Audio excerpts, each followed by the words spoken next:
Praise God. Praise God.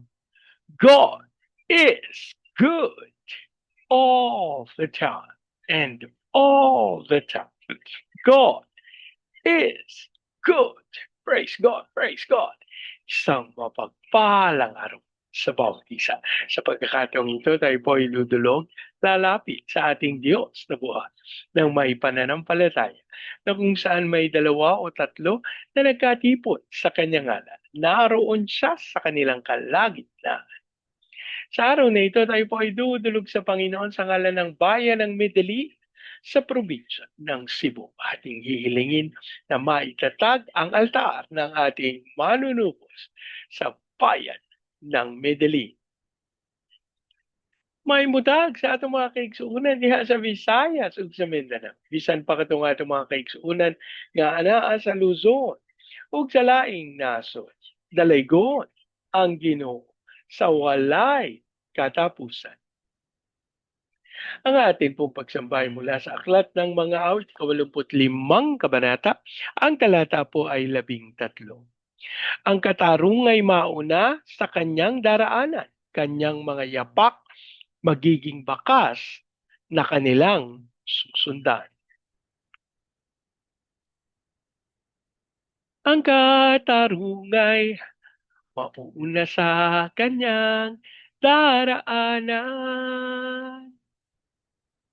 kanyang mga yapak magiging bakas na kanilang susundan.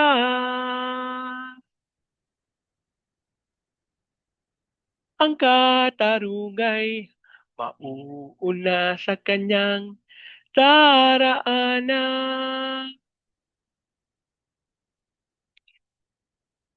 kanyang mga yapak magiging bakas na kanilang susundan.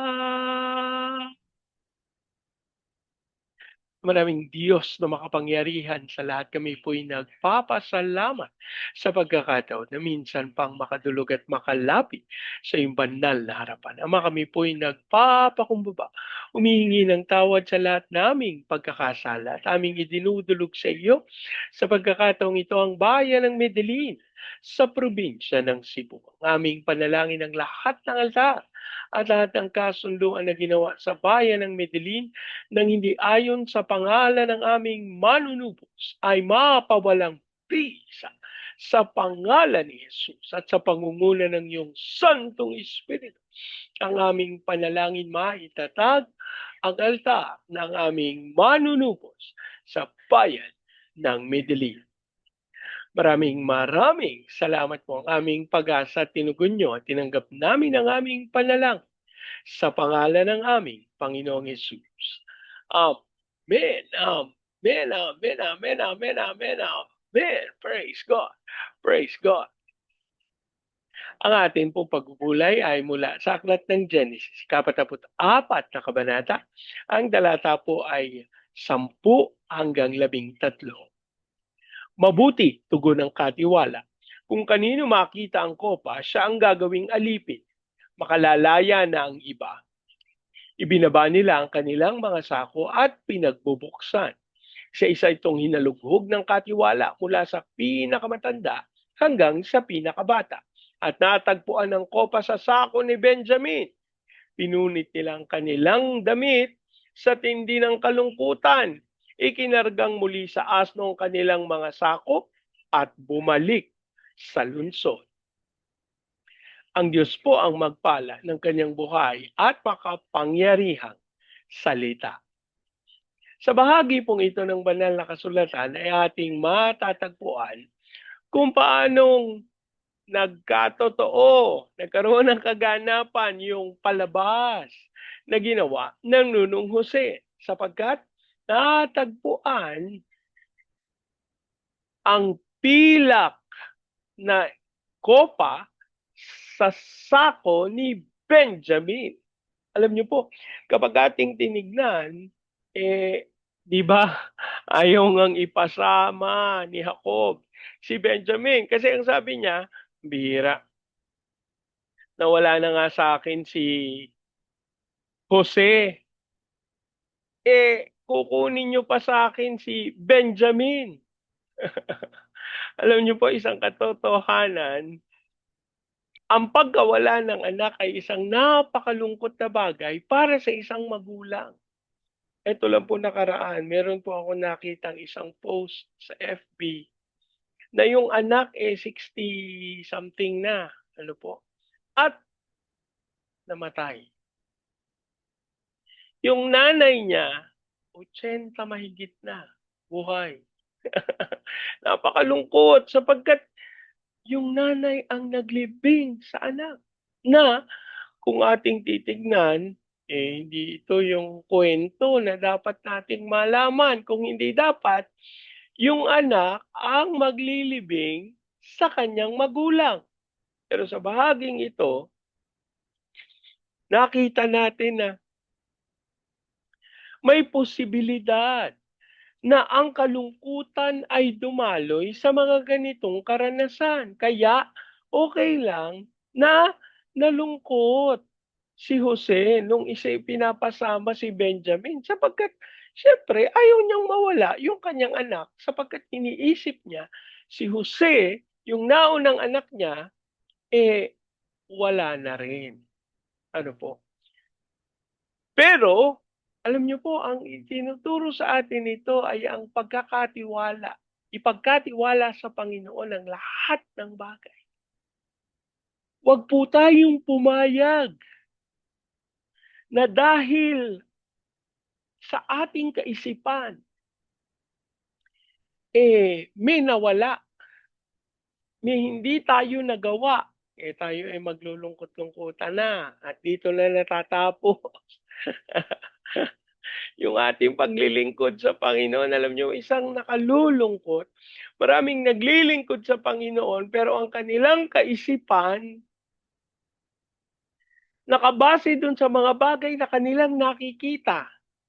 Nakabase dun sa bagay na kanilang nararamdaman. Samantalang ang pananampalataya ay pag-asa sa mga bagay na hindi nakikita. Pag-asa sa mga pangako ng Panginoon.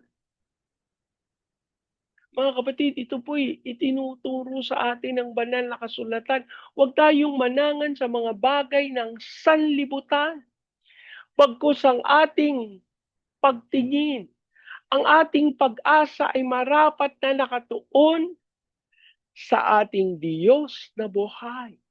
At mapangyari ang kanyang dakilang kalooban sa kanyang oras, sa kanyang panahon.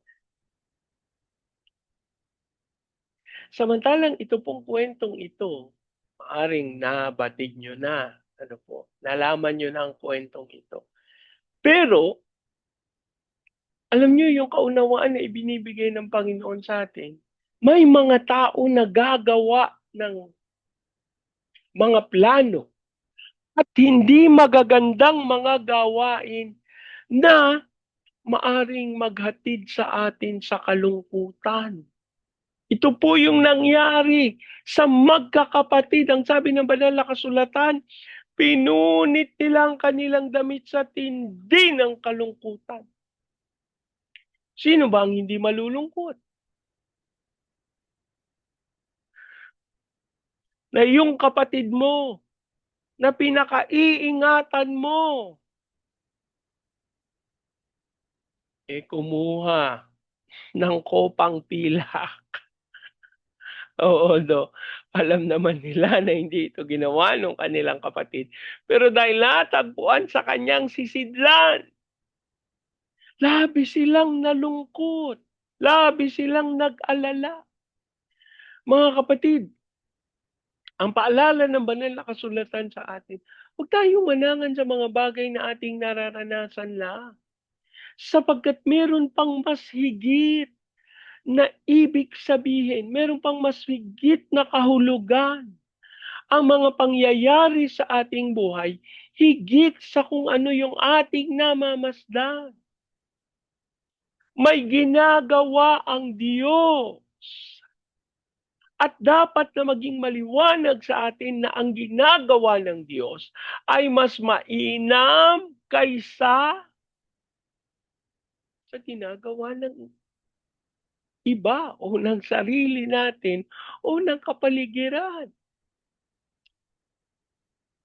Alam niyo po ang katuruan na ipinagkaloob ng Panginoon sa inyong lingkod, samantalang ito ay pinagbubulay, ano po, magtiwala sa Panginoon. Umasa sa kanyang kapangyarihan. At alam niyo po, tayo nagpapasalamat sa Diyos na buhay sapagkat sa pamamagitan ng kanyang pagkilos, ng kanyang pangunguna,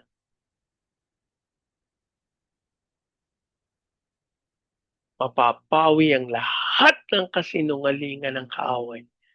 Alam niyo po, yan ang sabi ng salita ng Diyos, na yung mga nagtitiwala sa Panginoon para silang mga halaman, para silang puno na nakatanim sa tabi ng batisan. Dadaan ng tagtuyot pero sila'y mananatiling luntian sapagkat ang batis ang magkakaloob ng lahat nilang pangangailangan. Alam niyo po, ang batisan ay walang iba kundi ang ating Diyos na buhay. At ang sikreto para tayo patuloy na mamunga sa panahon ng tagtuyot, tayo magtiwala sa tunay na batisan. Walang iba kundi ang ating Diyos na buhay. Sa ganitong paraan, hindi tayo mag-aalala, hindi tayo mangangamba. Papanatag tayo. Ang Diyos ang tunay na nangunguna at sa atin ay sumasang. Panalangin tayo. Ama naming Diyos na makapangyarihan sa lahat, kami po'y nagpapasalamat sa pagkakataon na makadulog at makalapit sa iyong banal na harapan. Kami po'y nagpapakumbaba. Kami po'y humihingi ng tawad sa mga pagkakataon na hindi kami nagtiwala sa iyong kakayahan, sa iyong ginagawa, kundi kami naniwala sa mga bagay na ginagawa ng sanlibutan, maging ng aming mga sarili.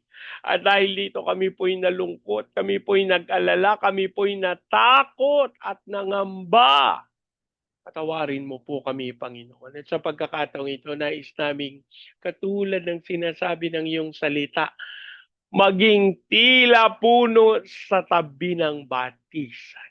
At Lord, aming hinihiling ang iyong pagsama, pangunguna sa aming mga buhay upang ikaw ay aming kilalanin at tunay na sambahin bilang siyang tagapagkaloob ng lahat naming pangangailangan.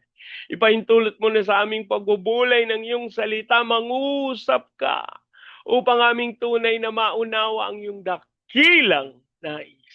Gayun din po ang aming kahilingan, Panginoon, na maganap namin kung ano ang iyong itinalaga para sa amin sa mga pagkakataon na kami mag-aalala, matatakot. Kami po'y ihatid mo sa kaliwanagan at sa katotohanan upang tunay malakaran namin ang dakila mong kaloob. Habang amin din pong ipinagkakatiwala sa iyo, Panginoon, yung mga kaisipan na hindi ayon sa iyong kalooban. Lord, ipahintulot mo na ang tanggapin namin, ang taglay namin ay ang katotohanan nagmumula sa iyo. Habang amin din pong idinudulog sa iyo ang bayan ng Medellin sa probinsya ng Cebu. Ang aming panalangin, ikaw po ang magkaloob ng pagkakaisa, unawaan at patawaran sa iyong katawan sa bayan ng Medellin. Maging dahilan nito upang umisbong ang pananampalataya, upang umusbong ang pagtatatag ng altar ng aming manunubos sa bayan ng Medellin. And we declare the fire of revival.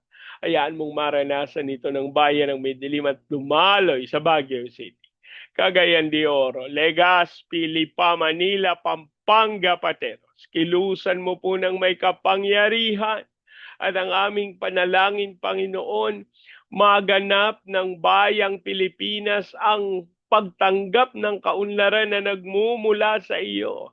Hayaan mong maganap namin yung tawag mo sa amin to be the launching pad of the gospel, to be a missionary, sending country, and to be the America of Asia in the height of its glory.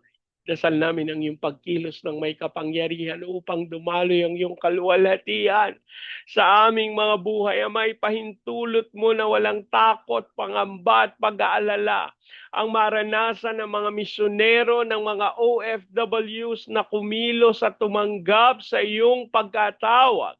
Lord, sinabi mo na ang aming mga OFWs ay bilang mga overseas Filipino witnesses. Ayan mong sila'y sumaksi para sa iyong katotohanan at kabutihan. Habang sa iyo din namin ipinagkakatiwala ang aming President Marcos, Vice President Duterte, ang Senado, Kongreso, Judiciary, Military, Police, Local Government. We declare the fear of the Lord sa aming gobyerno. At Lord, ang aming panalangin, walang kasinungalingan ng mamayagpag sa aming gobyerno. Lord, hayaan mong ang katotohanan mo ang siyang patuloy na mabatid at maglantad sa lahat ng gawa ng kaaway. At ang aming panalangin tunay, maganap ng aming pinakamamahal na bayan ng tawag mo na kami ay yung pinili bilang Prince Nation. At ang aming hiling, Panginoon, tunay magtagumpay kami sa pagganap ng iyong dakilang kalooban. Kaya amin ding idinudulog sa iyo ang bansang Vietnam, Cambodia, Myanmar, Laos, Thailand, Malaysia, Singapore, Indonesia, Brunei. Kilusan mo po ng may kapangyarihan ng bawat bayang ito, maranasan ang dakilang pagkilos mo. At sa pangalan ni Jesus, dumaloy ang kaluwalhatian mo. At ang aming hiling, Panginoon, gamitin mo ang mga bayang ito para magpahayag ng iyong salita sa iba't ibang panig na daigdig. Gayun din po sa Hong Kong, Macau, Taiwan, kilusan mo ang mga bansang China, Japan, South Korea, North Korea, Brazil, at Russia. Ang aming panalangin, ang mga dakilang pagkilos mo. Maging sa Amerika ay maranasan. Amang Diyos, ikaw ang makipag-usap sa mga lingkod mo, sa mga bayang ito, at ayan mong mabatid nila ang dakilang kalooban mo. As we also claim and declare your peace over Israel. Maraming salamat po. Ang aming pag-asa, tinugon nyo at tinanggap namin ang aming panalangin sa pangalan ng aming Panginoong Jesus. Amen. Amen. Amen. Amen. Amen. Amen. Amen. Amen. Praise God. Praise God. Lagi po nating tatandaan sa anumang pagsubok, problema, kahirapan, sakit, karamdaman. Tayo'y dudulog, lalapit, tatawag sa Panginoon dahil sa Diyos walang imposible. Sa pagkakataong ito, hayaan niyo pong salitain ko ang basbas ng Panginoon sa inyo at sa inyong sambayan. I declare the everlasting love of the Father. I declare the unending blessings of the Son. I declare the sweet, sweet, sweet fellowship of the Holy Spirit now and forever. I declare this new house and lot with parking, with a new vehicle, and with a flourishing business. In Jesus' name, amen, amen, amen, amen, amen, amen, amen. Praise God. Praise God. Hanggang sa susunod po, sama-sama nating ideklara, Pilipinas, God bless you big time. And so we declare, to God be all the glory in Jesus' name. Amen. Amen. Amen. Amen. Amen. Amen. Amen. Praise God. Praise God.